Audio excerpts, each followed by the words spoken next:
৭৭তম প্রজাতন্ত্র দিবস। Play by USB drive.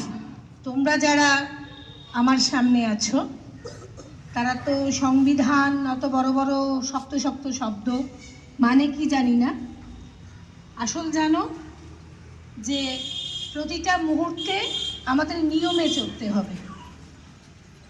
তোমাদের স্কুলের একটা নিয়ম আছে তো আমাদের স্কুলের নিয়ম, আমরা কি করব, কি করতে পারি, কি করতে পারি না, সেরকম আমাদের দেশের একটা নিয়ম আছে, আমরা কি পারি আর কি পারি না। স্কুলের যেমন নিয়মের মধ্যে আমরা চলি, আমরা একজন স্বাধীন দেশের নাগরিক, আমার দেশের নাম ভারতবর্ষ, আমরা ভারতবর্ষের স্বাধীন নাগরিক, কিন্তু আমরা যা ইচ্ছা তাই করতে পারি না, আমরা নিয়মে বাঁধা আছি। সেই নিয়ম আমরা যেদিন থেকে আমাদের জন্য তৈরি হয়েছে 1950 সালের 26শে জানুয়ারি, সেদিন থেকে আমরা নিয়মে চলি।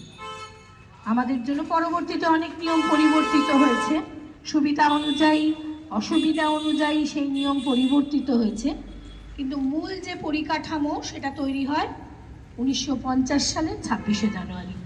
47 সালের 15ই আগস্ট আমরা স্বাধীনতা পাই, তারপরে আরও 3টে বছর কেটেছে আমাদের নিয়মে বাঁধতে। সেই নিয়ম সেদিন থেকে শুরু হয়েছে, আমরা এখনো কিন্তু দেশের স্বার্থে সেই নিয়ম মেনে চলতে বাধ্য। আগামীকাল স্কুল আছে, যথারীতি সবাই স্কুলে আসবে। वंदे मातरम, वंदे मातरम, वंदे मातरम। जय हिंद, जय हिंद, जय हिंद, जय हिंद, जय हिंद।